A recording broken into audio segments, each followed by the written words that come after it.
Hi, I'm Kate Rains, and I am the teacher for the best class ever, Multicultural Children's Literature. If you saw my introduction video, you saw this. Some things one can see for oneself, other things depend on the telling of the tale. I'm going to be using that a lot. Really think it sums up this class. And we're going to be talking about a lot of books, and we're going to be deconstructing some, like this one, Click, Clack, Moo, Cows That Type. Looks like a friendly little animal tale, right? But it's actually a tale about anarchy, meaning that these farm animals get their way by being strategical. So children's books can be a lot more than just a cute little cow. Great children's book. And there's lots more out there. And we're going to investigate some of them in this class. So maybe not as amazing as a solar eclipse, but as I said in my intro, Harry Potter saved my life. A fairly recent study shows that if kids read the Harry Potter series, it reduces their prejudices towards minority groups. That's pretty amazing, right? Where was Harry Potter for these people, these boys, these whatever? Might need more than one book to change their minds. And maybe the recent events of January 6th might need a whole bunch of Harry Potter books to change their minds. So you're wondering what's that have to do with multicultural children's literature? I'm going to tell you. This book is pretty much gone, out of print. And that's a good thing, right? But this book, for example, has been around forever. It was published in 1899 and it's still in print. And what that means that it's still out there. It's still in the hands of children. And the really damaging thing about that is that the Council on Interracial Books for Children found that if children are constantly exposed to racist and sexist and all sorts of ists in children's books, that by being overexposed to these stereotypes, they're going to think it's the real deal, right? Stereotypes are accepted as a reality. Now, that's a really important point in our class.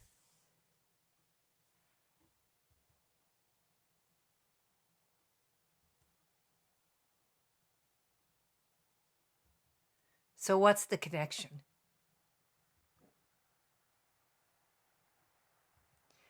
Books objectifying girls are, boom, a dime a dozen.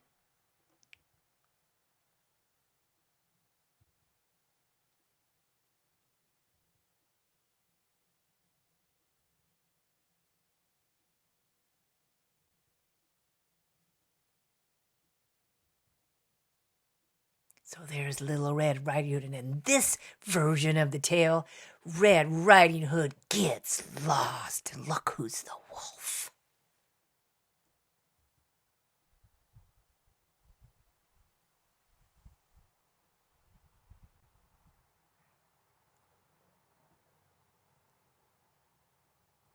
What's the connection? Once upon a time, there were 5 Chinese brothers, and they all looked exactly alike.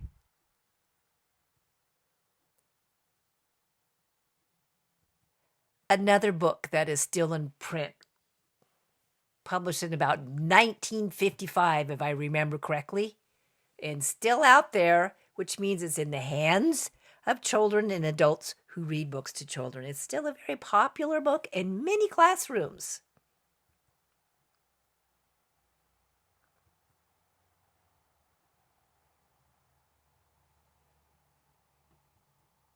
What's the connection?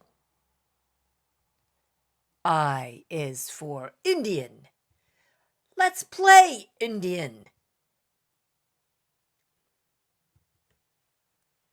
Our nation was born in genocide when it embraced the doctrine that the original American, the Indian, was an inferior race.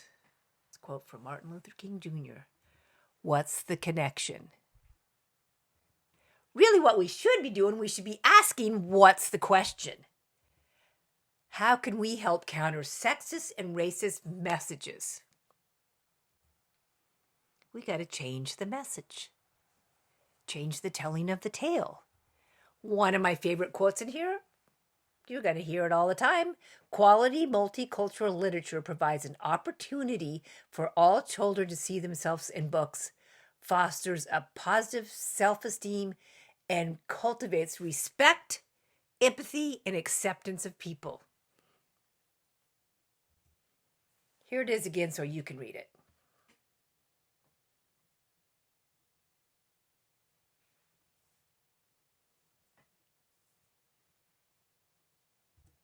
So in our class, there's a number of definitions for multicultural children's literature.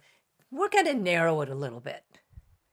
Typically, in a broader sweep, multicultural literature typically focuses on people of color from diverse cultural, linguistic, and religious groups. So that's kind of the catch-all.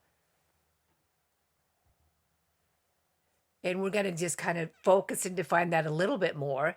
Multi-children's literature, as defined in this class, is literature about racial, ethnic, and identity minority groups that are culturally and socially different from the Anglo-Saxon majority of the United States, whose large and middle-class values and customs are most represented in American literature.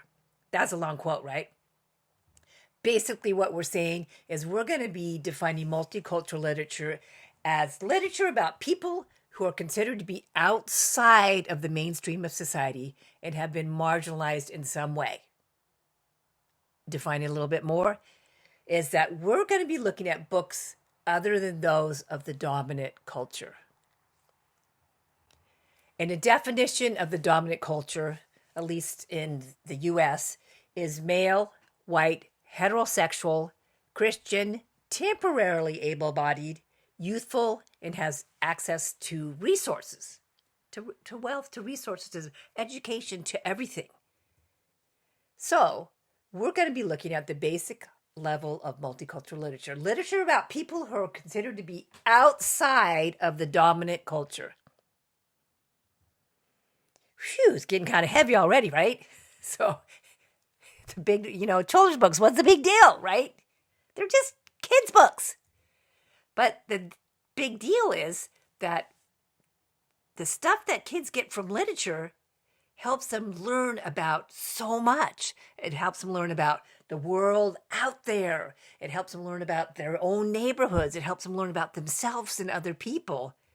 And really importantly, it provides a way for kids to explore their own feelings and think about, what they value, what's important, and also to imagine what's beyond them, right? So pretty cool, exciting stuff, all in a kid's book. So the danger of that is that children's books often are a way to reinforce the dominant culture, right? To reinforce what the standard, what's the ideal, what's the best thing to be. And the best thing to be is a dominant cultural group, which is, again, another definition, kind of white, keeps females in traditional roles, is oriented around the needs of the wealthy, focuses on individual achievement instead of the well-being of the community, glorifies systems that keep people of color, poor people, women, and other oppressed groups in their place. Bam. So that's a big thing I'm saying, right? I'm saying that we use our media, and we're talking about the media of children's books, to reinforce stereotypes and to keep people in their place. And it's a very effective tool, and it works well, and we'll talk more about that.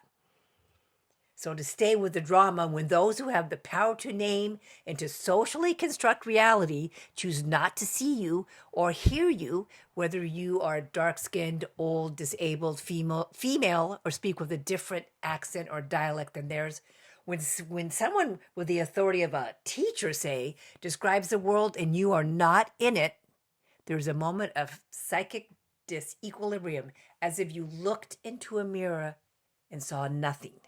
Just a poet, Adrienne Rich, I think really dramatically kind of puts that in place.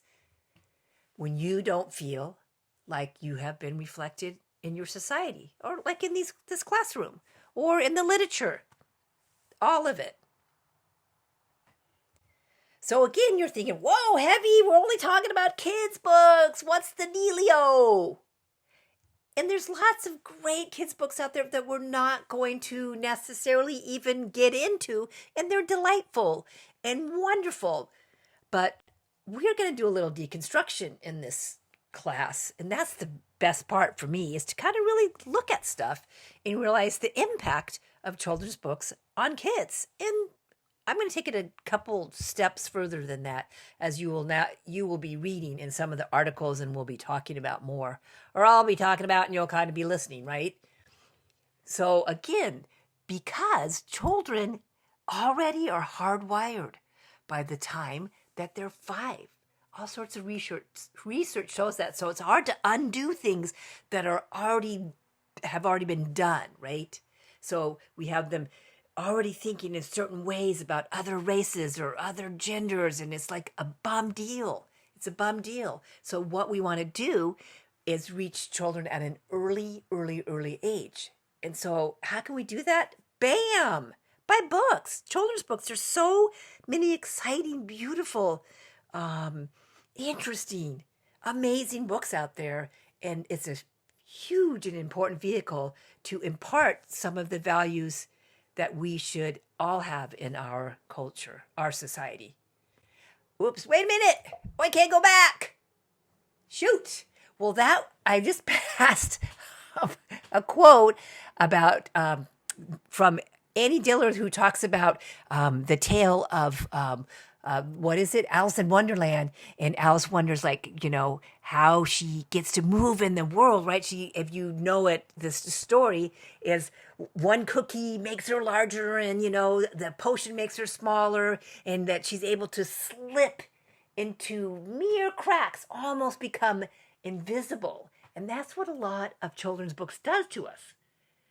Are stories. They tell us ways that we should be invisible. They tell us ways that the marginalized people in our society, and a lot of us fall into that, are really not there.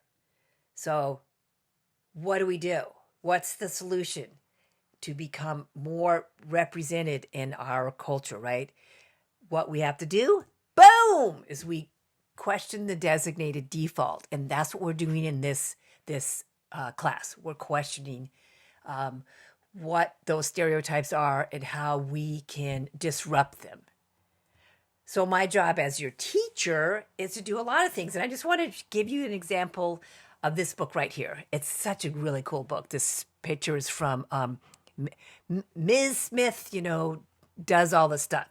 She has that book that's in her hand, is that she opens it up and it's magical, and her whole class gets to go somewhere else. So, which is really cool. So one day she opens it up and they get to go to the land of dinosaurs. So when I looked at this book at the library to use for my little preschool, I thought it was fabulous. Okay, here's a female teacher that's looking, kind of cool, right?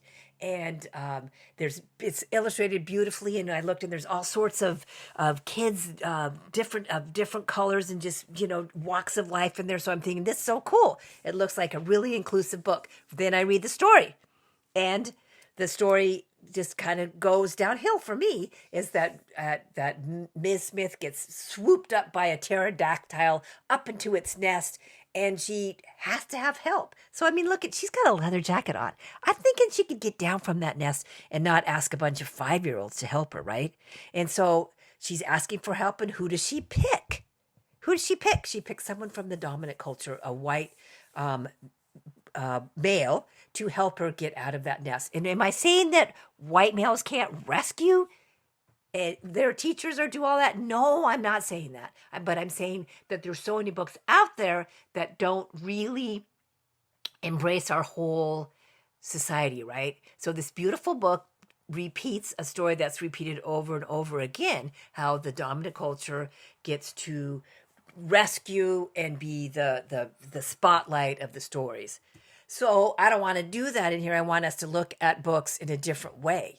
And again, I'm not suggesting that we can't have those kind of books, but when we always have those kind of books, or the majority of the books are like that, then we're only telling a single tale, right? We're only telling a single tale.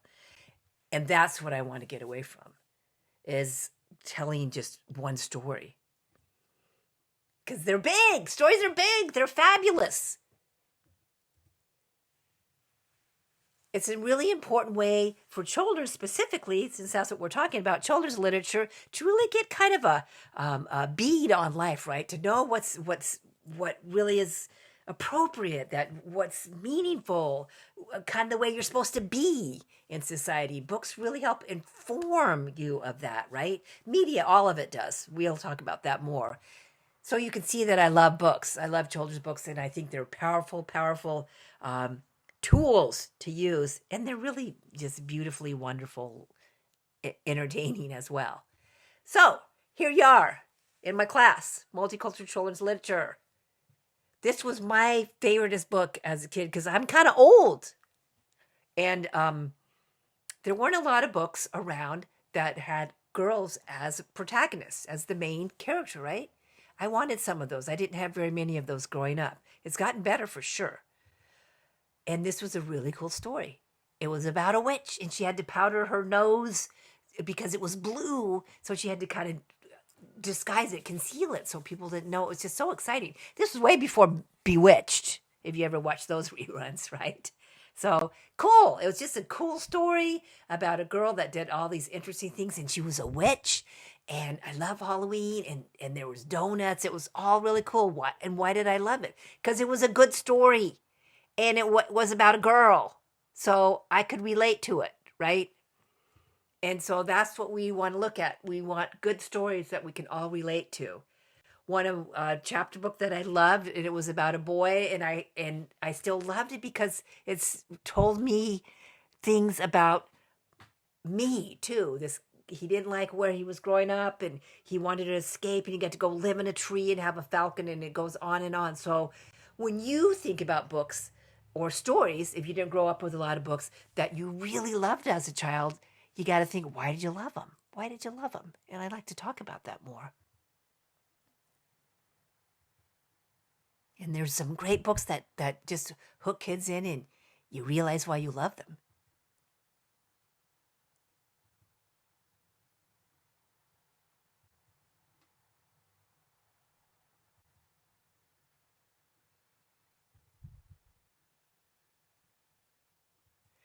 This is a fabulous book. I have the read aloud of it. You got to watch it.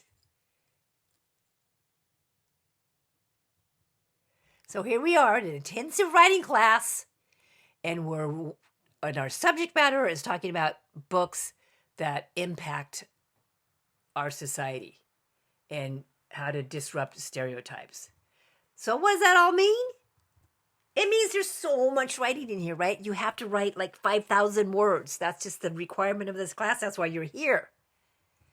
But our subject matter can also be sensitive because we're talking about all sorts of stuff.